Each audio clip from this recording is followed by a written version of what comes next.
पहले के पेपर्स जब देखे थे उसके कंपैरिजन में this exam was tougher, that's what I felt. And जब प्रिपेयर कर रही थी तब the biggest challenge was that I had to remember all the 19 subjects in one, like I had to remember them in one day. I had to produce my answers on that same day.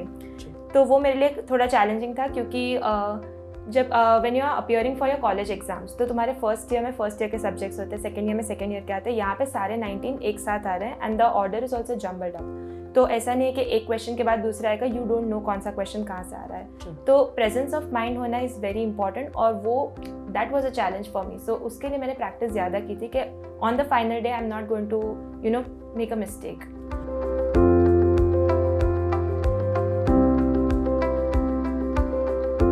So MBBS का course 4.5 years का होता है and the first year is 1 year। तो उसमें you mainly focus on the subjects that are given to you. अब उसमें मैंने कोई और सब्जेक्ट को टच नहीं किया था। एनाटॉमी, फिजियो एंड बायोकेम, ये 3 subjects only I did properly, क्योंकि एनाटॉमी और फिजियोलॉजी के बेसिस पे you can clear medicine and surgery as well और आगे के भी सब्जेक्ट्स यू कैन क्लियर।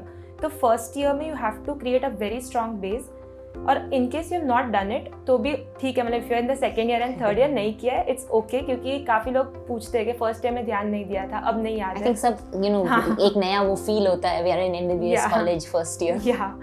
तो पहले तो ऐसा भी होता है कि 12th में टॉप किया होगा, कोई अच्छे कॉलेज में हो दे, तो वो भी प्रेशर होता है कि फर्स्ट ईयर में आप सेम परफॉर्म करना है। तो first year usually you do well, second year में आते आते यू चिल कि अब ठीक है चलो कोई बात नहीं, रिलैक्स होते हैं। तो सेकेंड ईयर से I just want to advise कि मैंने भी ऐसा नहीं किया था, but I just still advise कि pay more attention to the subject जो सेकेंड ईयर में आ रहे हैं, क्योंकि they are very important. NEET PG में भी इंपॉर्टेंट है और लाइफ में भी इंपॉर्टेंट है।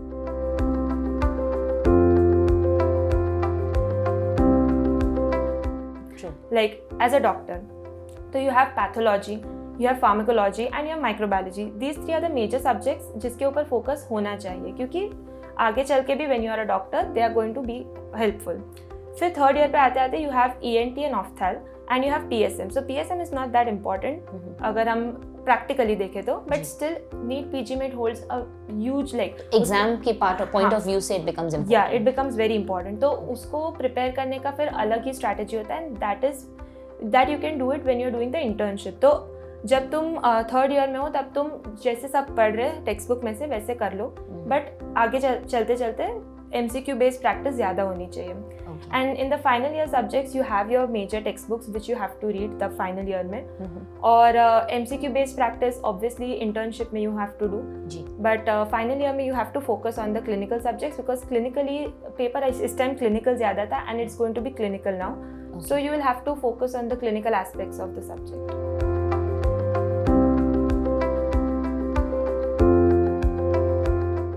तुम सेकेंड ईयर में हो तो वहाँ से तुम्हारी क्लिनिकल पोस्टिंग स्टार्ट हो जाती है and you will have rotation in medicine, surgery, obs, gynae. तो वो पोस्टिंग में थोड़ा ध्यान रखना अच्छा है, क्योंकि उससे तुमको केसेस के बारे में पता चलता है and the cases that you see wards में वो बाद में नहीं दिखने वाले हैं। तो उसके बेसिस पे also you can answer certain questions. I am not saying all the questions, but थोड़े यू कैन आंसर। अब फैक्चुअल नोट्स जो तुम्हारे पास है वो फैक्चुअल है, तो उसको अप्लाई करना you have to learn and you have to understand कि उसको कैसे अप्लाई करना है आगे जाए। तो उसके लिए you have to solve more and more MCQs। तो आई फील कि अगर क्लिनिकल बेस्ड हो रहा है it's nothing to worry about, क्योंकि है तो तुम्हारे facts and you have them with you, but just understand how will I apply.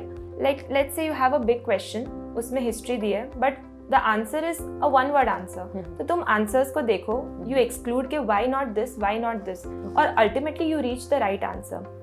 So you have to, like, अगर हिस्ट्री दिया तो उसमें you'll have the vitals, you will have the complaints of the patient, so focus on that and then it doesn't seem very difficult.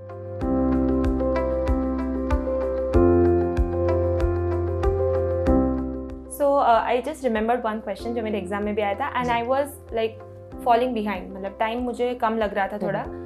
So उसमें there was a history of an old man, उसका complaints right on the keywords, जैसे vitals है as I mentioned कि vitals तुम देखो, कोई severe complaint है, उसकी age है, अगर वो कोई एक region से belong करता है तो it could be a vector borne disease। तो ऐसे you have to just pick out the keywords, क्योंकि they expect you to know the common things, वो अनकॉमन चीज़ें नहीं पूछते हैं। तो अगर तुमको कॉमन पता है, जैसे ये एरिया में से ये डिजीज़ कॉमन है, तो दे विल मेंशन कि ये एरिया का पेशेंट है।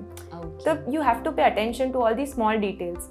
फिर अगर कुछ वाइटल्स में ब्लड प्रेशर शायद फॉल हो रहा है या फिर पेशेंट एसिडोसिस एल्कोलोसिस में, तो ये जो ऑब्वियसली अभी MBBS कर रहे होंगे उनको ज़्यादा समझ में आएगा, but that's how you focus on a question, that's how you reach the answer. क्योंकि ये एग्जाम 1.6 लाख लोग दे रहे, तो उनको भी पता है कि लोगों को क्या ज़्यादा समझ में आएगा, क्या what is the tendency, how are you going to answer a question. तो they frame the question in such a way you are able to reach the answer. There is no confusion between two answers, there is, but you can still reach the answer if you pay attention to these keywords.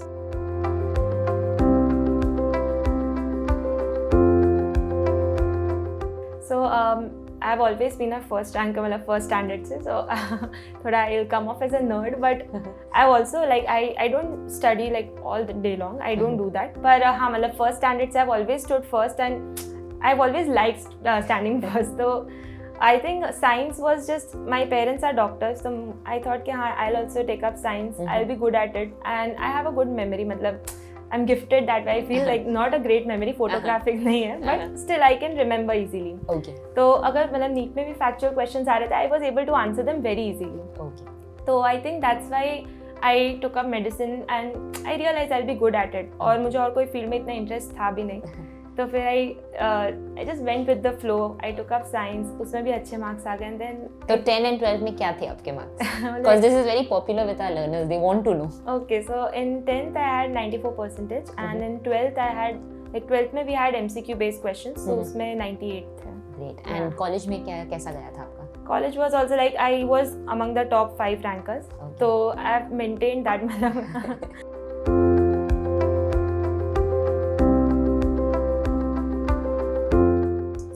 AIIMS PG क्या होता है, NEET से ज़्यादा मतलब it's easier, the paper is easier but competition ज़्यादा है. Okay. Because AIIMS PG भी पूरा क्लिनिकल है, तो उसमें you don't have to learn facts के इतना परसेंटेज है या फिर इतना इंचेस है या नंबर्स नहीं है उसमें ज़्यादा फैक्ट्स है. उसमें you have videos also, you have pictures, you have image based questions.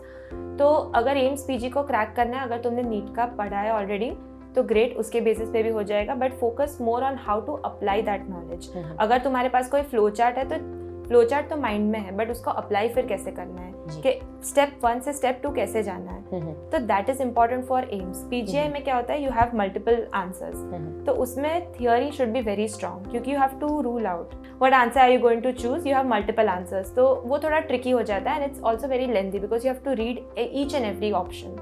जो नीट में you can just rule it out, अगर ये नहीं है तो नहीं है ऐसा. ओके.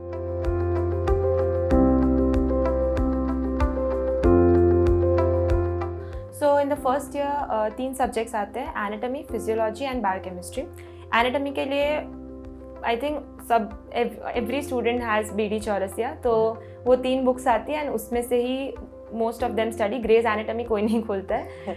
डिसेक्शन टेबल पे या whatever you see is going to be helpful, क्योंकि एनाटॉमी में एक विजुअल मेमोरी होना इंपॉर्टेंट है.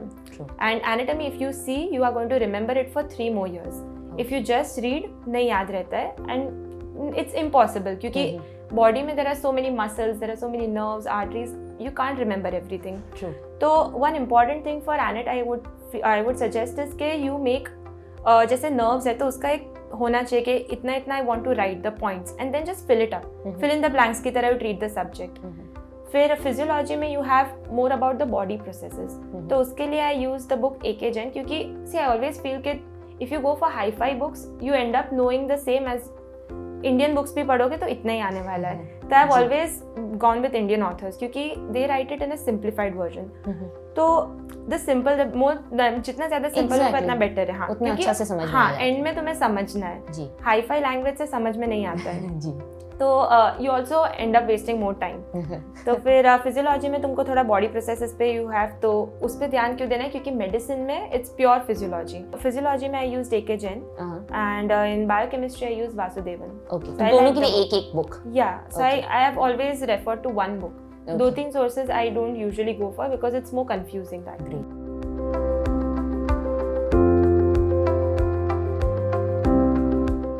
डिसेक्शन टेबल पे व्हेन यू आर देयर, तो द प्रोफेसर वो सामने से ही बताता है कि ये इंपॉर्टेंट चीज़ है, पे अटेंशन टू इट. जैसे एब्डोमिनल कैविटी बहुत इंपॉर्टेंट है, तो दे विल हाईलाइट दैट. तो जब भी तुम पढ़ रहे हो तुम्हें वही पढ़ाने वाले जो इंपॉर्टेंट है और जो पूछते हैं जी. और पूछता है एज इन तुम्हारी यूनिवर्सिटी एग्जाम्स में नहीं, नीट PG में भी उसके बेसिस पे ज़्यादा आता है, क्योंकि वो ओवरऑल बॉडी में भी वो इम्पॉर्टेंट एरिया है। तो इसीलिए जब भी कुछ इम्पोर्टेंट, जैसे पेरिटोनियम चल रहा है या ऐसी कोई टॉपिक है जैसे न्यूरो एनाट चल रहा है, तो यू जस्ट फोकस तुमको क्या पढ़ाया जा रहा है, घर पे जाके उसको तुम एक बार डिटेल में पढ़ लो और फिर उसमें से ऑब्वियसली तुम्हें जितना याद रहे वो, और कोई भी इट्स ह्यूमन टेंडेंसी कि तुमको इंपॉर्टेंट चीज़ें याद रहने वाली है जी। तो उसमें से you are going to remember जो इंपॉर्टेंट है। तो वैसे भी रेयर चीज़ या अनइम्पॉर्टेंट चीज़ें नहीं याद रहती है। तो when you are making the notes, तुम्हें जितना याद है उसकी नोट्स बनाओ, जो तुमने क्लास में सुना है उसके बेसिस पे तुम नोट्स बनाओ, या फिर तब के तब नोट्स बनाओ, तो उसे पढ़ के भी तुम्हें जो याद रह रहा है उस पर फोकस करो।